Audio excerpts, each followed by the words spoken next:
acho que começamos pelo professor Dante, né? Então, eu vou primeiro introduzir, dar alguns dados sobre o professor, que é bacharel e doutor em filosofia na Universidade Nacional de Cuyo, Mendonça, Argentina.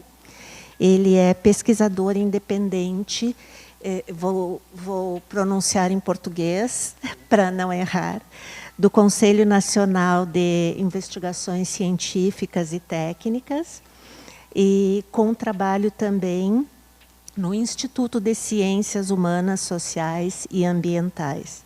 Ele é professor da Cátedra de História da Filosofia Latino-Americana, diretor do Instituto de Filosofia Argentina e Americana da Faculdade de Filosofia e Letras da Universidade de Cuyo e membro da comissão acadêmica do mestrado em estudos latino-americanos.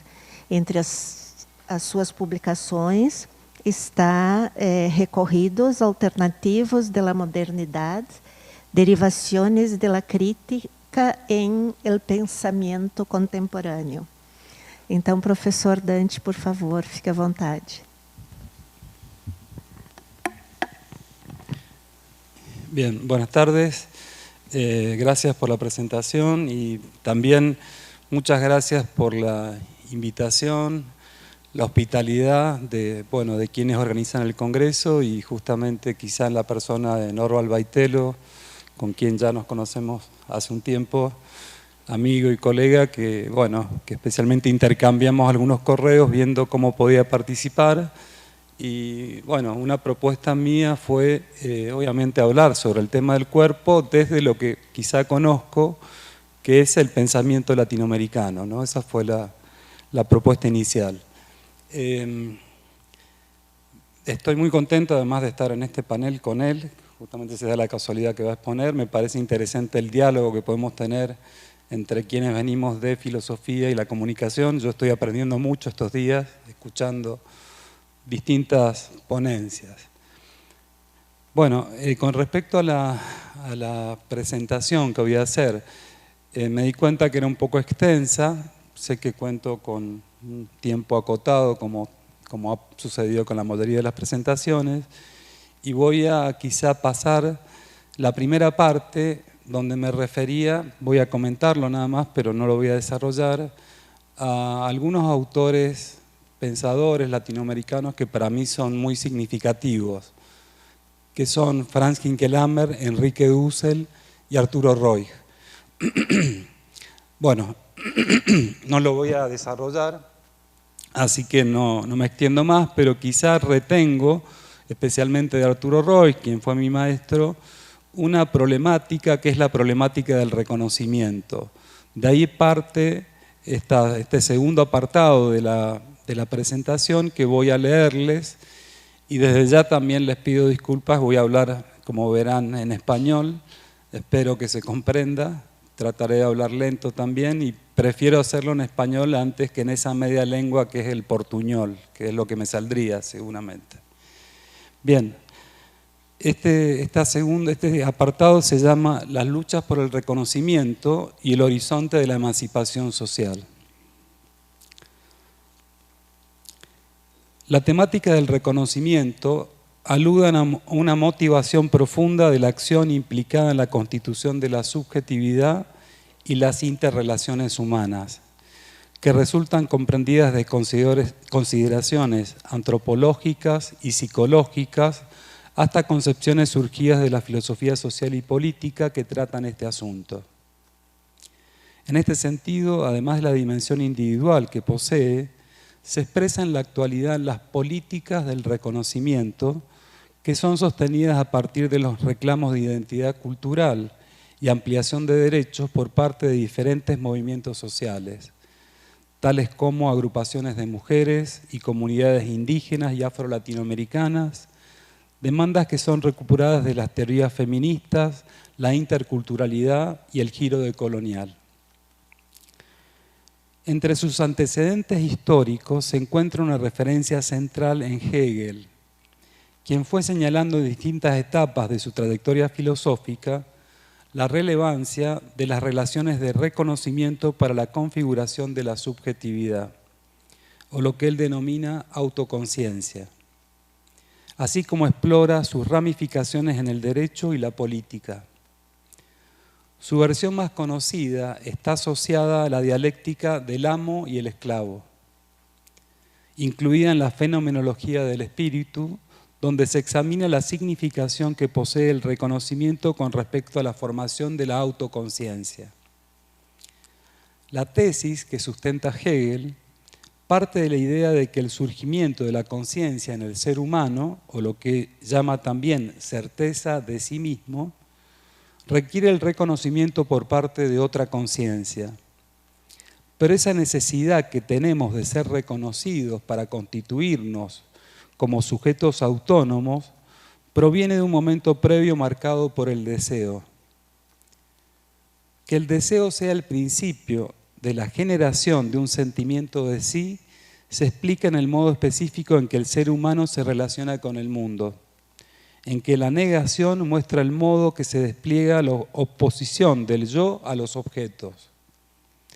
La actividad negadora del objeto deseado, que consiste en su asimilación o transformación, conduce al sujeto fuera de sí mismo y produce al mismo tiempo un proceso de mutación subjetiva.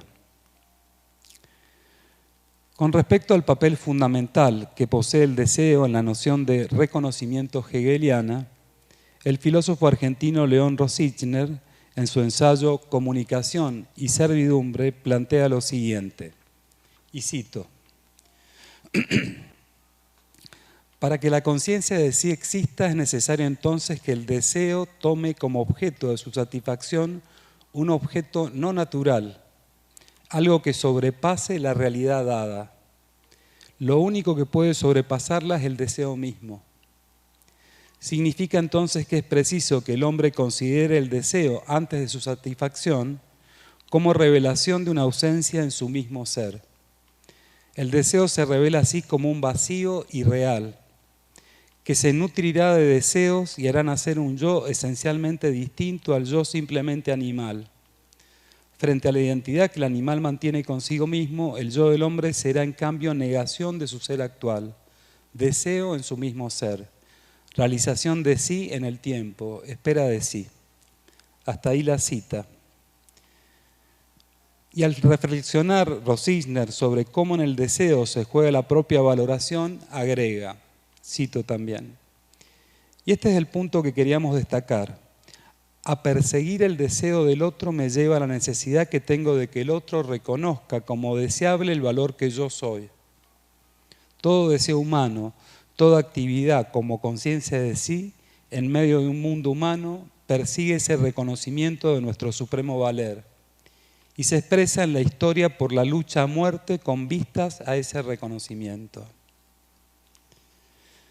Hasta ahí la cita también. Precisamente afirma Hegel que para alcanzar el reconocimiento se entabla una lucha a muerte en que se arriesga el ser corporal sensible, para subrayar esto.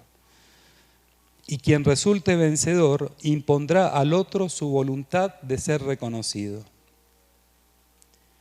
Debido a esto es posible observar que no se dará finalmente un reconocimiento recíproco entre iguales, ya que en esa confrontación uno resultará erigido como amo y el otro como esclavo. Por lo cual, esa aspiración para lograr ser reconocido se resuelve en una relación de sometimiento y dominación. Acerca de la comprensión que supone el planteo hegeliano, se han propuesto diferentes interpretaciones, que particularmente interesa aludir aquí a sus referencias en el ámbito latinoamericano. Según lo estudió Susan Bock-Morse, esta figura dialéctica habría sido motivada en Hegel por el conocimiento de la rebelión de esclavos negros en las luchas por la independencia de Haití.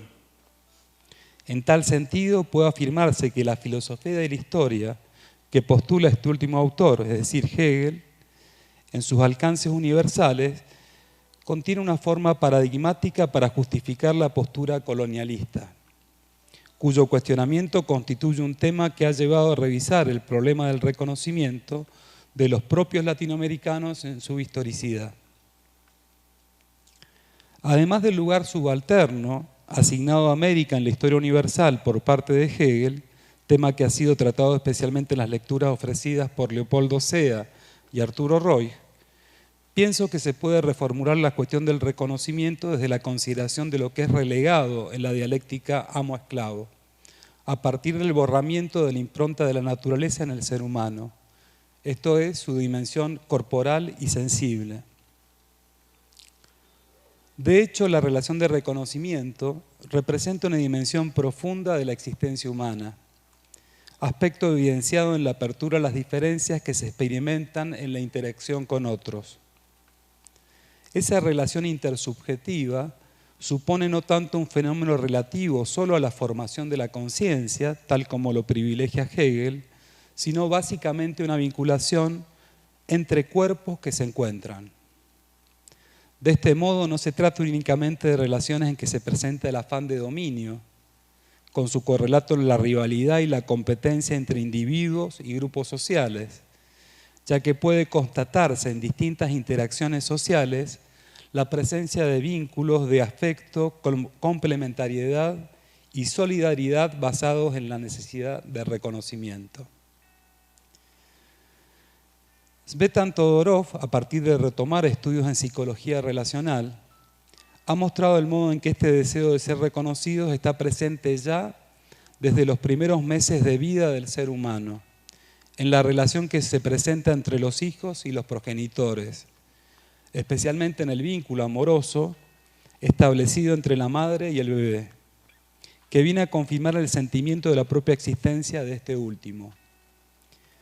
Ese sentimiento se refleja especialmente en el hecho del intercambio de las miradas que se da en el momento de amamantamiento como característica específica de la especie humana.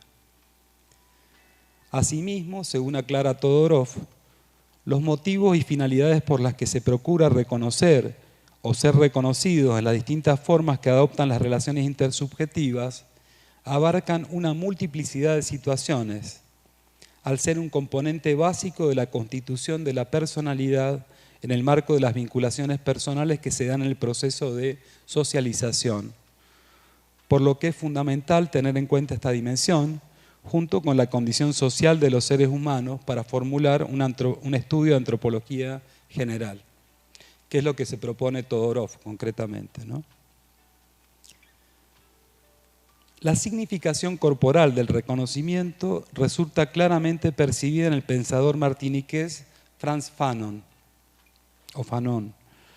quien analiza en profundidad la internalización psicológica de una situación de inferioridad y sometimiento de la población negra en las relaciones de subordinación establecidas dentro del sistema de dominación colonial extendido a partir de la modernidad y que repercute todavía en su presente, ¿no? A mediados del siglo XX, cuando escribía Fanon sus textos.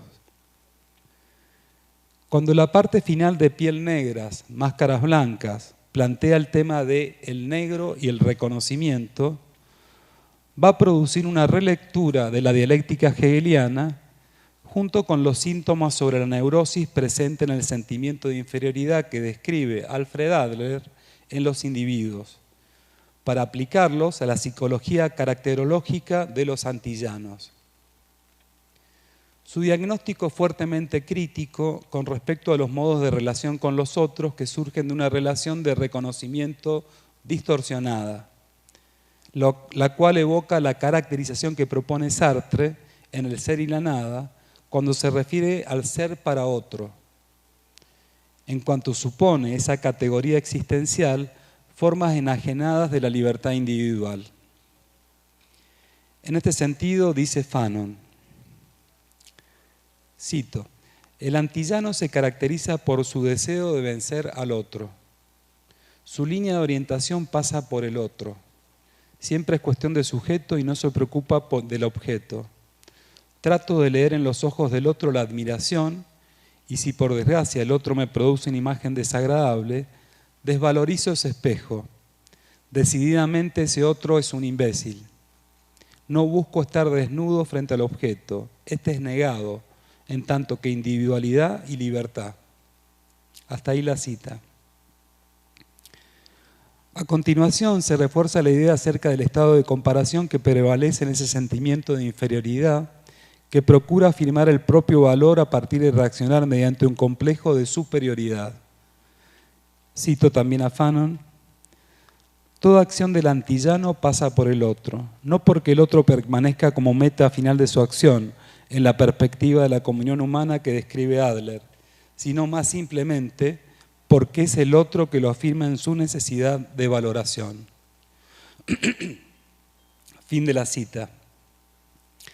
Siguiendo el planteamiento de Hegel, Fanon constata que el negro, sumergido en la inesencialidad de su servidumbre, así lo dice Fanon, no ha librado una verdadera lucha por alcanzar su libertad, que solo le fue concedida por el blanco. Ante la postura políticamente correcta del blanco que admite al negro como un igual, aunque subsista de hecho la diferencia, reclama el autor martiniqués la necesidad que tiene este último de afirmarse en su alteridad a través de la resistencia y la oposición. Pero entiende que se requiere hacerlo desde una reivindicación por las condiciones presentes de miseria y opresión, y no tanto por la añoranza del pasado glorioso de una civilización negra o las injusticias que se vivieron en la situación de esclavitud. De allí que Fanon, no sin dejar de expresar una amarga ironía, concluya en una confirmación de ese estado de alienación. Abro comillas: el negro quiere ser como el blanco. Para el negro hay un solo destino, y es blanco. Hace tiempo que el negro ha admitido la superioridad indiscutible del blanco y todos sus esfuerzos tienden a realizar una existencia blanca. Hasta ahí la cita. Y más adelante afirma una posible alternativa ante ese callejón sin salida en que se encuentra el negro y también el blanco, es decir, el esclavo y el amo en esa relación de dominio. Cito a Fanon: yo, hombre de color, solo quiero una cosa, que jamás el instrumento domine al hombre, que cese para siempre el sometimiento del hombre por el hombre, es decir, de mí por el otro, que se me permita descubrir y querer al hombre allí donde se encuentre. El negro no es más, no más que el blanco. Ambos deben apartarse de las voces inhumanas que fueron las de los ancestros respectivos para permitir que nazca una auténtica comunicación. Antes de empeñarse en la voz positiva, hay libertad para un esfuerzo de desalienación. Hasta ahí la cita entonces de Fanon. La inversión de la dialéctica del reconocimiento hegeliana que realiza Fanon viene a poner así en cuestión la necesidad fáctica del dominio sobre otro para ser valorado. Y lo hace a partir de la recuperación de una subjetividad que se libera, tanto de las determinaciones que provienen de lo corporal como de lo psíquico. La otra cuestión que surge a partir de los condicionamientos materiales de nuestra existencia se relaciona con la inscripción que tiene toda persona o colectivo social en el marco de una cultura. Como observa André Breton, desde una perspectiva antropológica y sociológica, el cuerpo significa una dimensión simbólica de nuestra vida que ha cambiado de una época o sociedad a otra. Debido a este motivo, existen diferentes representaciones sobre la corporalidad en culturas diversas, que implican modos concretos de relacionarse con los otros y el mundo.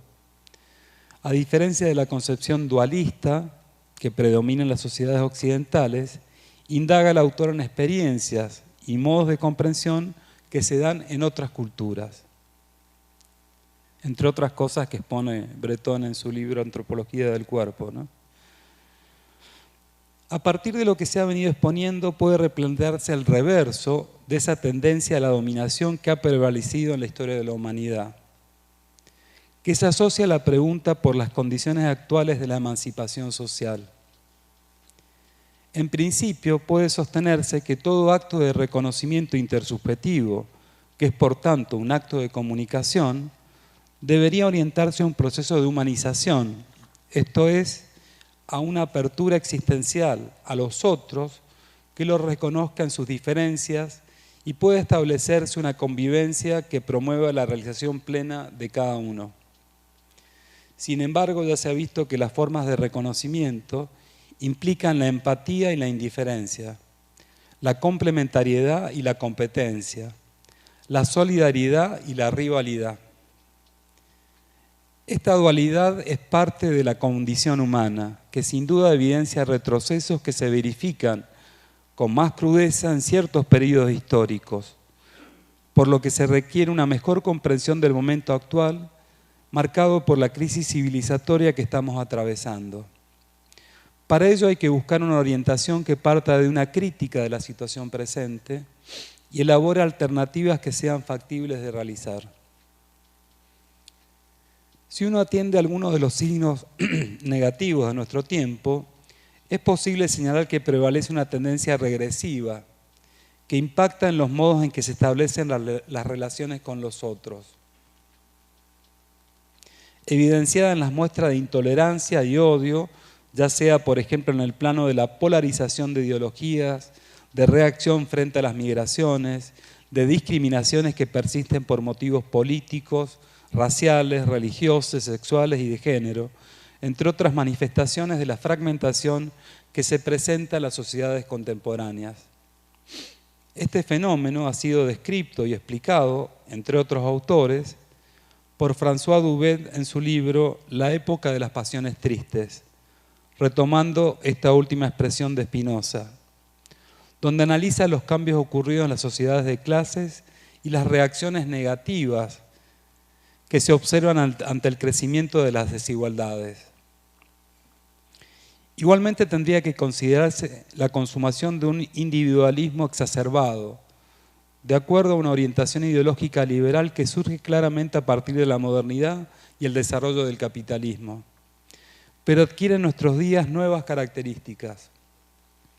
En esta dirección inciden los cambios culturales que vienen realizándose desde hace unas décadas, con la aparición de nuevas tecnologías asociadas a la información y la comunicación, principalmente por la difusión masiva de computadoras, internet y teléfonos móviles, entre otras innovaciones, ¿no es cierto?, de nuestro tiempo. Esta disponibilidad de medios nos da la sensación de omnipotencia individual, al ofrecernos infinitas posibilidades para obtener información de manera instantánea y responder inmediatamente a impulsos táctiles para reacceder a la interacción con los otros, lo cual se ha dado conjuntamente con una mayor vigilancia de las conductas y la utilización de nuestros datos a través de la captación de gustos, preferencias y vivencias personales. A esto debe añadirse las contradicciones que experimentan los sujetos en su vida cotidiana, en que las oportunidades se reducen para las mayorías con el incremento de las inequidades. El cuadro de desconcierto que prevalece en nuestra época lo retrata Eric Sadin. Cito: asistimos en general desconcertados a la metamorfosis solapada de los modos de comportarnos, de pensar, de expresarnos, sin poder determinar cuál era su tenor.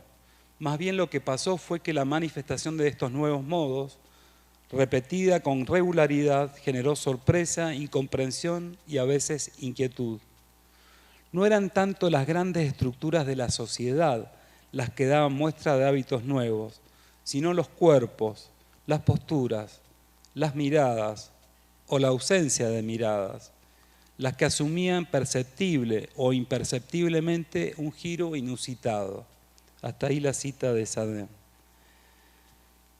Otra posible indicación de las transformaciones producidas en la era actual se encuentra en el filósofo surcoreano Byung-Chul Han. Cuando se refiere al impulso a la información y la comunicación que prevalece en la relación con lo que llama no cosas, siguiendo las ideas de Wilhelm Flusser, a quien cita: las no cosas penetran actualmente por todos lados en nuestro entorno y desplazan a las cosas. A estas se las llama informaciones, ¿no? Hasta ahí la cita de Flusser, que está incluida en el libro de Byung-Chul Han, No cosas. Después sí, obviamente, la referencia a Flusser en otra parte, ¿no? Entre los cambios en los comportamientos subjetivos asociados a este mundo que ha perdido consistencia al estar regido por las informaciones o no cosas, se destacan la disolución de la verdad y el debilitamiento de los lazos afectivos. Además aparece una modalidad de capitalismo informático que convierte también la cultura inmaterial en mercancía. La cuestión que queda abierta, y para la que quizás no tenga una respuesta conclusiva, se refiere al hecho de cómo recrear las posibilidades emancipatorias de una experiencia compartida y por lo tanto de un mundo en común. Una vía es posible ubicarla a partir de la búsqueda de la autarquía de los sujetos y las comunidades en las que inudiblemente estamos insertos, que se diferencia de la concepción moderna de autonomía racional, en el sentido que restituya nuestra realidad corporal y evite implantar jerarquías sociales que conllevan formas de dominación.